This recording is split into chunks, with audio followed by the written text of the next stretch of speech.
მოგესალმებით ჩემო კარგებო, დღეს ძალიან სასიხარულო და ამავე დროს ემოციური დღე იყო, რადგან მიხეილმა ოფიციალურად დაასრულა მეხუთე კლასი, რაც ნიშნავს, რომ სექტემბრიდან უკვე გადადის middle school-ში, ანუ გადადის საერთოდ სხვა სკოლაში და დემეტრე და ბარბარე დარჩებიან ამ სკოლაში, სანამ მეხუთე კლასს დაასრულებენ.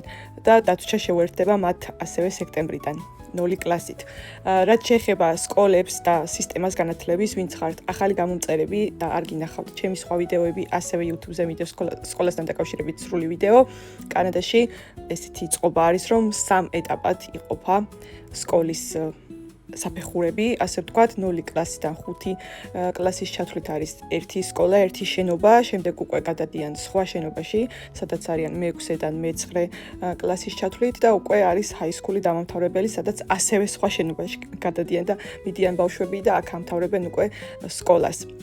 რაც შეეხება აქ გატარებულ 5 კლასს, ასევე ვისაც არ გინახავთ ის ვიდეოები და შეიძლება არ იცით, აბსოლუტურად ყოველ წელს იცვლიდა კლასს, იცვლიდა მასწავლებლებს და ასევე იცვლიდა კლასელებს ლოგიკურად, უმეტესად თითქმის სხვადასხვა კლასი ყავდა ყოველ წელს 1-2 ბავშვი იყო, რომ რაღაცნაირად დაემთხვა ამ დროის განმავლობაში.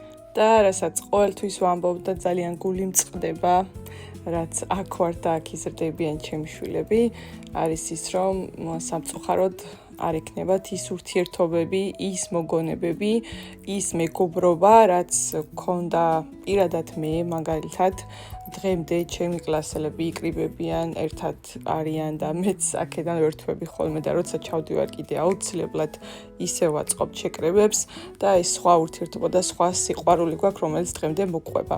აქ რა თქმა უნდა, იქ არ იქნება, ვერ იქნება, იმიტომ რომ ფაქტიურად ბავშვები ერთმანეთთან დაახლოებას და გაცნობას წესიერად ვერც ახერხებენ.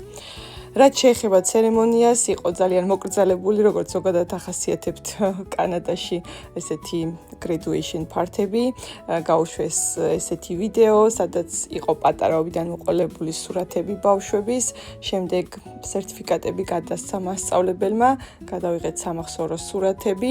ასევე შეასრულეს ბავშვებმა რამდენიმე სიმღერა, დემეს კლასიც იღებდა და დემეც თვითონ მონაწილეობას და ესე მოკრძალებულად დაემშვიდობდნენ ერთმანეთს და ფაქტიურად ბოლო დღე იყო ასევე ბავშვებისთვის სკოლაშიც. საინტერესოა კომენტარებში გამიზიარეთ ევროპის სკოლებში როგორ ხდება, როგორი სისტემა არის განათლების და თქვენთან როდის არის ბოლო დღე, როდის გითხოვენ, ესეც აუცილებლად.